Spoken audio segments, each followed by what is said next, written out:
যে যেমন গাভী কেনার পর দুধও বের হয়, মুথও বের হয়। দুধ বাদ দিয়া যারা মুখ খায় তাদের তকদির ভালো। এই জন্য মোবাইলের সব দোষ দিলে হবে না, মোবাইলকে ভালো কাজে ব্যবহার করতে হবে। আমার নবী বলেছেন, যুবক বিয়ে যখন করতে যাবা চারটি গুণ দেখে বিয়ে করবা। 1 নম্বর মালিহা, 2 নম্বর জামালিহা, 3 নম্বর নাসাবিহা, 4 নম্বর দিদিহা। আল্লাহর হাবিব বলেন, ফাজফার বিজাতি দিন, সবচাইতে দিনের প্রতি বেশি করে খেয়াল রাখবা। 1 নম্বরে মাল, মাল মানে মালু, মালু টাকা। এখন সবাই টাকার পাগল, কথা বলুন ঠিক কিনা? কিন্তু মোটার চিকমদরিতে গিরা দিতে যেও না, মোটা চিকমদরিতে গিরা আটকিবে না।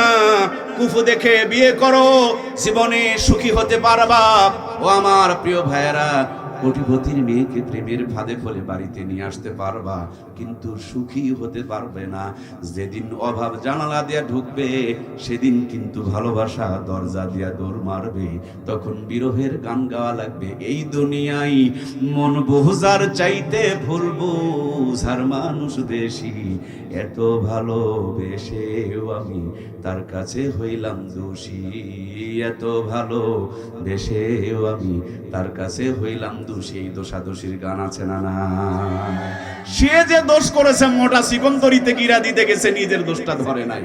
প্রিয় ভাইয়ার আমার, এই জন্য কোটিপতির মেয়েকে বিয়ে করলে গোলাম হয়ে থাকা লাগবে, স্বামীর মর্যাদা পাওয়া যাবে না। কোটিপতির ঘরে বিয়ে করে গোলাম হয়ে থাকার চাইতে সমপরিবারে বিয়ে করে স্বামীর মর্যাদার মধ্যে বেশি মজা। কথা বলুন ঠিক কিনা? আমি আমার বোনগুলোকে বলবো, শুধু টাকার পিছনে ঘুরিও না, বড় লোকের ছেলে খুঁজিও না।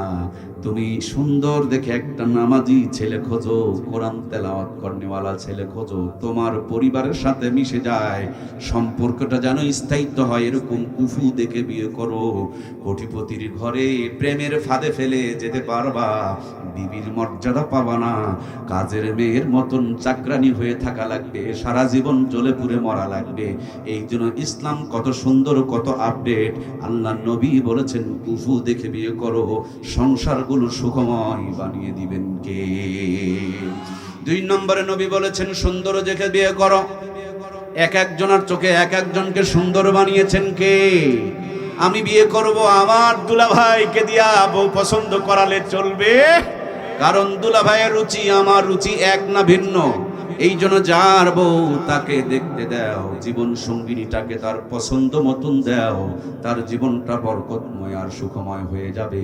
আমরা এখন বইয়ের সাথে বিয়ে দেয় না, ক্ষমতার সাথে বিয়ে দেয়, চেহারার সাথে বিয়ে দেয়, দুলাভাইয়ের পছন্দ মতন বিয়ে দেয়।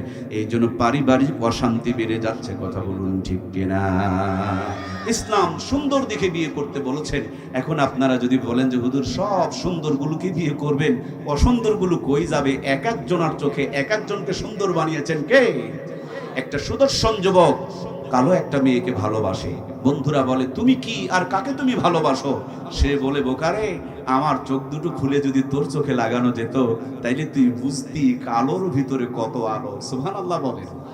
এই জন্য এক একজনের চোখে এক একজনকে ভালো বানিয়েছেন কে?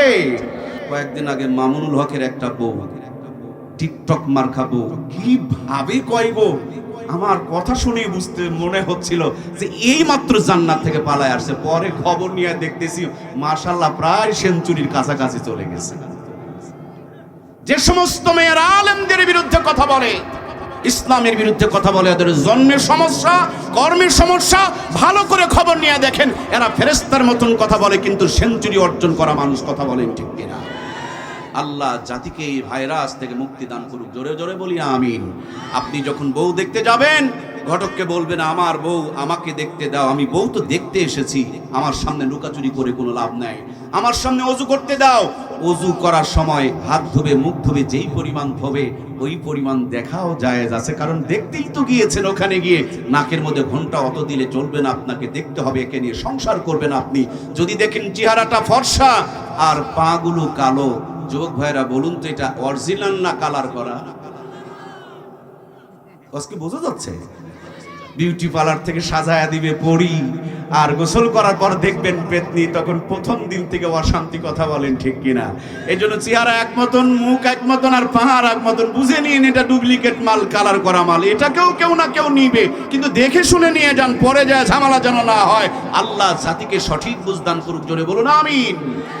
এই জন্য নবীজি আমার বলেছেন সুন্দর দেখে বিয়ে করো। 3 নম্বর আল্লাহর হাবিব বলেছেন বংশ দেখে বিয়ে করো, কারণ বংশের বড় দাম, বংশের বড় মর্যাদা। বেশিরভাগ মেয়েগুলো শ্বশুর বাড়িতে যাওয়ার পরের দিন থেকে স্বামীকে কবজায় নেওয়ার জন্য, হাতের মুঠোয় নেওয়ার জন্য, পায়ের তলায় রাখার জন্য বিয়ের পর থেকে মেয়েরা একটা যুদ্ধ শুরু করে দেয়, প্রতিযোগিতা শুরু করে দেয় কি করে স্বামীকে কন্ট্রোল করা যায়।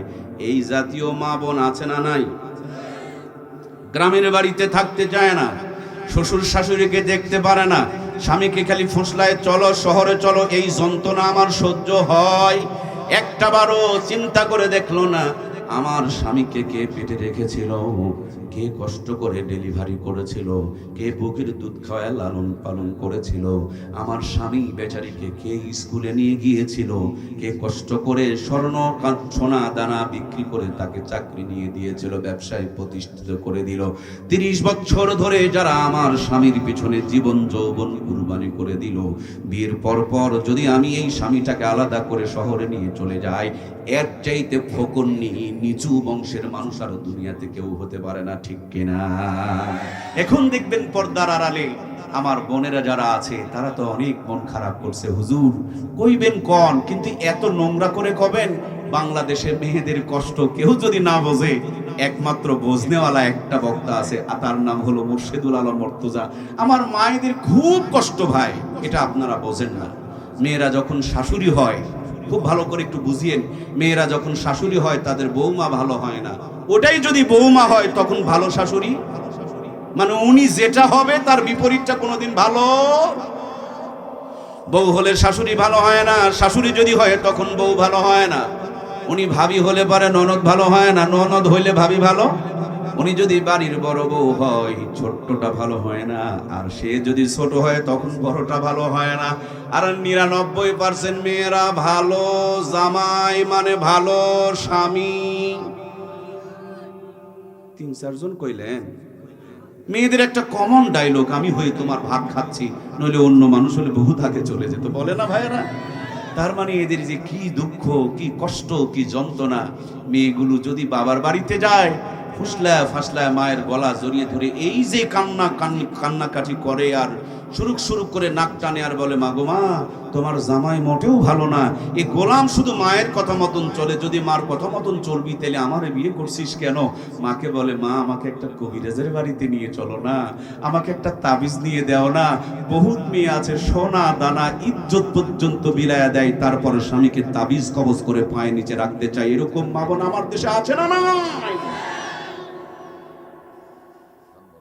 স্বামীকে খালি পায়ের নিচে কেমনে রাখা যায়?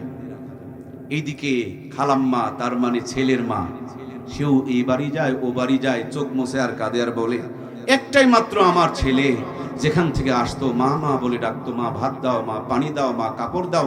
এই কাল লাগনি ডাকনি এই বৌমা নামের বৌমা আমার ঘরে আসার পর ছেলেকে আর আমাকে ডাকতে দেয়। এখন মা মানুষের বাড়িতে বাড়িতে ঘুরে আর বলে আমাকে আর একটা কবিরাজের বাড়িতে নিয়ে চলো, আমার ছেলেকে আমার নিয়ন্ত্রণে যেন আমি নিতে পারি। আমার ছেলেকে তাবিজ করেছে, কালো জাদু করেছে, আমার ছেলেকে বান মেরেছে, কেমন করে আমার ছেলেকে আমার নিয়ন্ত্রণে নেওয়া যায়? একদিকে বউ খুঁজে বেড়ায় কবিরাজের বাড়িতে বাড়িতে আপনাকে তাবিজ করে আপনাকে মুঠের মধ্যে নেওয়ার জন্য, আর একদিক থেকে মা তাবিজ খুঁজে বেড়ায় আপনাকে তার নিয়ন্ত্রণে নেওয়ার জন্য। একদিক থেকে মা টানে আর একদিক থেকে বউ টানে, দুইজনের টানা টানির কারণে বাংলাদেশের ওলামা একরাম গবেষণা করে বলেছেন 30 থেকে 35% যুবকদের এখন মাথার তার ছিঁড়া। কথা বলতে বলতে মেজাজ গরম হয়ে যায়, কথা বলুন ঠিক কিনা? বালিশের নিচে তাবিজ পাওয়া যায়, ঘরের দরজার সামনে তাবিজ পাওয়া যায়, চুলায় তাবিজ পাওয়া যায়, আগনার ভিতরে তাবিজ পাওয়া যায়। এগুলো না আপনার মায়ে পুঁতেছে, এগুলো না আমার বিবিতে পুঁতেছে। দুই দিকের টানাটানি করতে করতে আমাদের গড় আয়ু কিন্তু, ছেলেদের গড় আয়ু কিন্তু মেয়েদের চাইতে কমে গিয়েছে। স্টক যেই পরিমাণ মানুষে করে, মোটের উপরে ছেলে মানুষেরা বেশি স্টক করে। কারণ একদিক থেকে মা টানে, আর এক দিক থেকে বউ টানে, দুই দিকের টানাটানিতে আমাদের কাম, বর্তমানে কাম শেষ। আমার প্রিয় ভাইয়েরা, একটু কান লাগান। আমি গীবত করতে আসি নাই, আমি সত্যটুকু বুঝাইতে চাই। আমার কলিজার টুকরা প্রাণপ্রিয় বোনেরা, শহরে যদি স্বামীকে ভাগায় নিয়ে চলে যায়, দেখবেন গ্রামের সাথে আর সম্পর্ক রাখতে চায় না।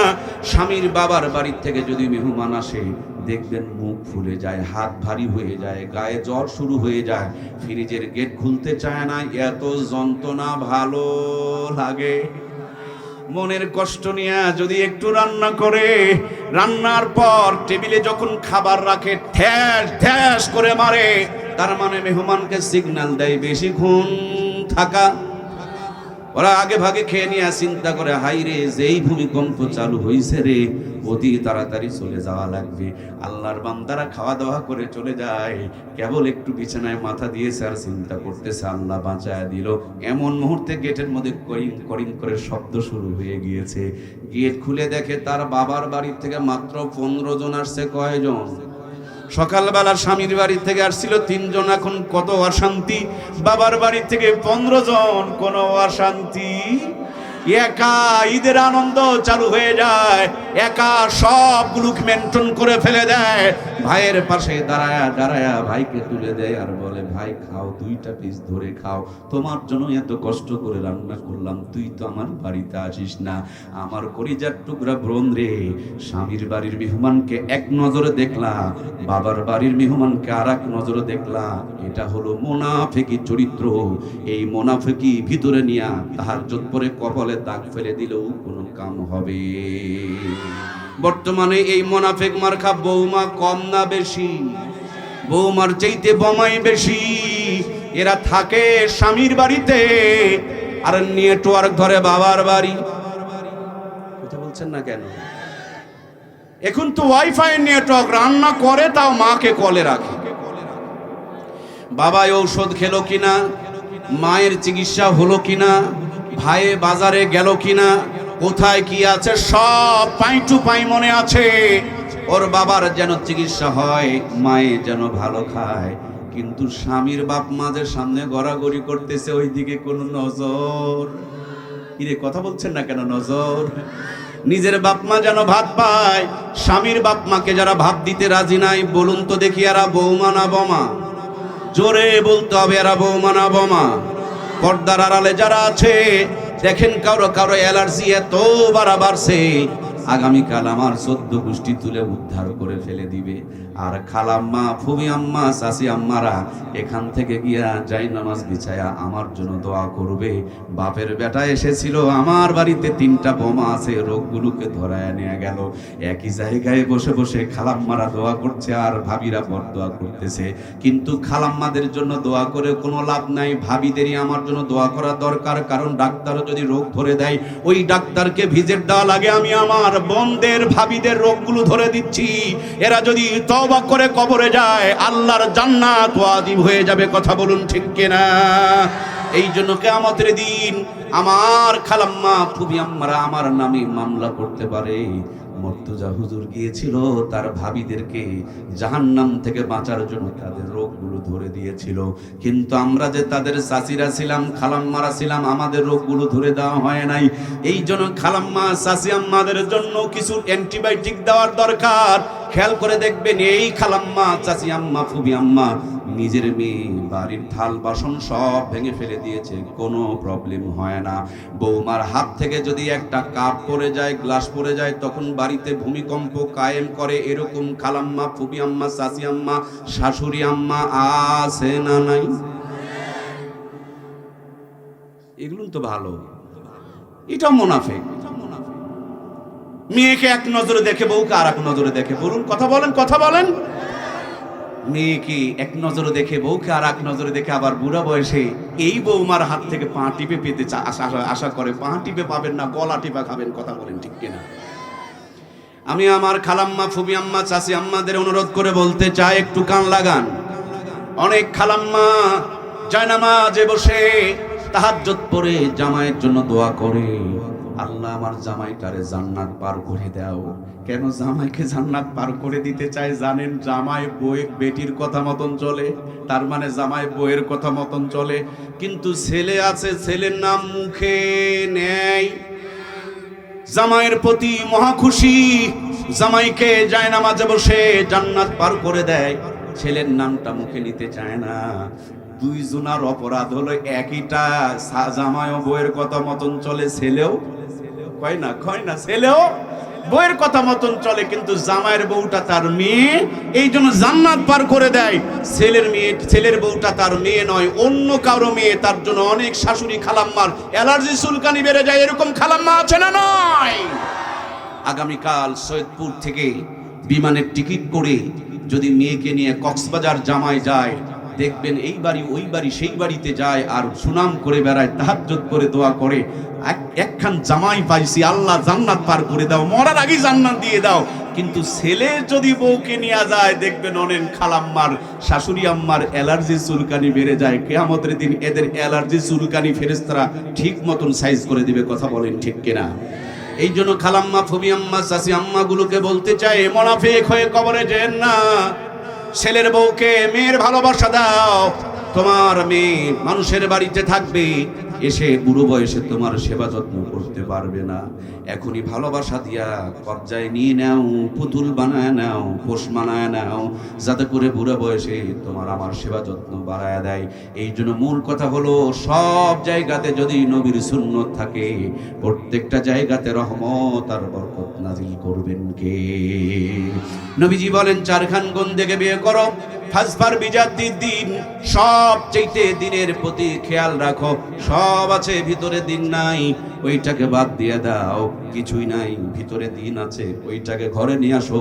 তোমার আমার ভাঙা ঘর, কুড়া ঘরকে এই দিনদার বউ থাকার কারণে জান্নাতের টুকরা বানিয়ে দিবেন কে? বন্ধুরা আমার, এই দিনদার পেটে, বিবির পেটের মধ্যে আল্লাহ তাআলা নেককার সন্তান দান করবে।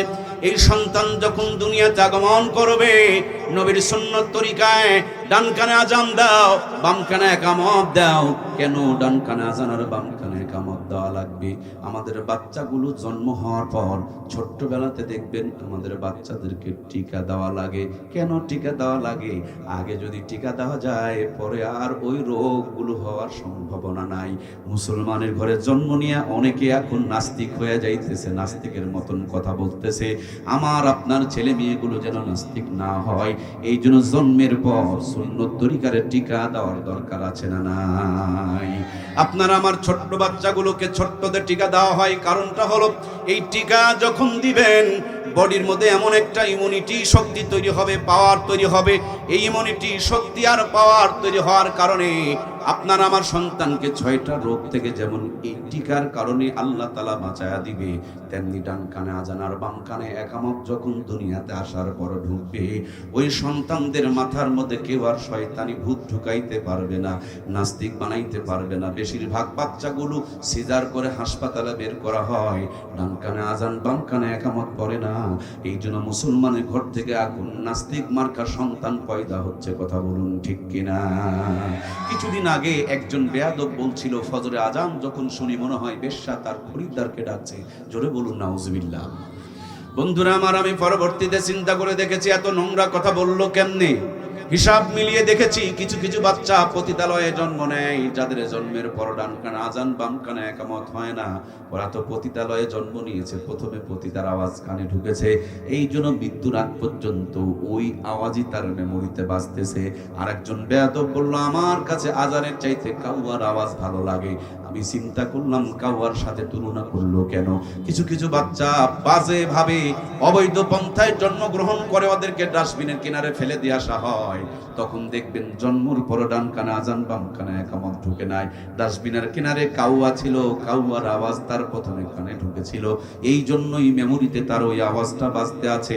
প্রথমে যদি আজান একামত ঢুকাইয়া দিতে পারেন, ওটা যেখানেই যাক তার মেমোরির মধ্যে আল্লাহ তাআলা ওই আজান একামতই বাজাবে, তাকে কেউ নাস্তিক আর মুরতাদের পথে সহজে নিয়ে যেতে পারবে না। সুবহানাল্লাহ। এরপর বাচ্চাটা যখন বড় হতে শুরু করবে, সুন্দর করে একটা ইসলামিক নাম লিখে দাও।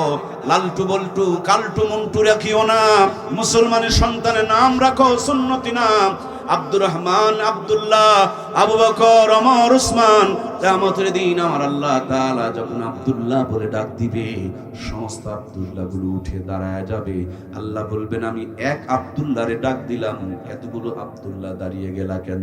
আব্দুল্লাহরা বলবে, মালিক আমিও তো আব্দুল্লাহ, মনে মনে ভেবেছি তুমি আমি আব্দুল্লাহকে ডেকেছো। আল্লাহ বলেন, অবতাগু মিন ফাদলিহি ওয়াসিলা, আমি জান্নাত দেওয়ার জন্য ওসিলা তালাশ করব। এই সুন্দর সুন্নতি নাম, ভালো মানুষের নামের সাথে নাম রাখার কারণে ওই নামের বদলেও জান্নাতি বানায় দিতে পারেন কে? এরপর সপ্তাহের ভিতরে আকিকা দিয়ে দাও। পারলে মাথার চুলগুলো কেটে সেই পরিমাণ স্বর্ণ অথবা রূপো টাকা পয়সাগুলো সদকা করে দাও। তারপরে বাচ্চাটা যখন বড় হবে, বড় একজন আল্লাহওয়ালা থেকে আপনার সন্তানের খাবারটা উদ্বোধন করায় নাও। নবীজির জামানায় সাহাবায়ে কেরামের সন্তান যখন ভূমিষ্ঠ হতো, আল্লাহর নবীর কাছে নিয়ে যাওয়া হতো। রহমাতুল লিল আলামিন তার জান্নাতে জবান দিয়ে চাবায়া চাবায়া মুখের মধ্যে তুলে দিত। আজকে নবী নাই, নবীর উত্তরসূরি উলামা হযরত রয়েছেন, যারা চুগলখুরি করে না, মিথ্যা কথা বলে না, গীবত শিকায়েত পরনিন্দা করে না, কোরআন তেলাওয়াত করে, জিকির করে, দরুদ শরীফ পড়ে। এরকম একটা জবান দিয়ে যদি আপনার সন্তানের জবানকে উদ্বোধন করায় নিতে পারেন, জীবন চলে যাবে। আপনার সন্তানের মুখ থেকে নাস্তিক মার্কা কথা কেউ কোনোদিন বের করতে পারবে না। জোরে বলুন সুবহানাল্লাহ। এরপর বাচ্চাটা যখন বড় হবে, এই বাচ্চাকে আপনার ডাক্তার, মাস্টার, ইঞ্জিনিয়ার বানানোর স্বপ্ন থাকতেই পারে, কিন্তু আগেই ডাক্তার বানাবেন না, আগে মাস্টার বানানো যায় না, আগেই কিন্তু ইঞ্জিনিয়ার বানানো সঠিক না।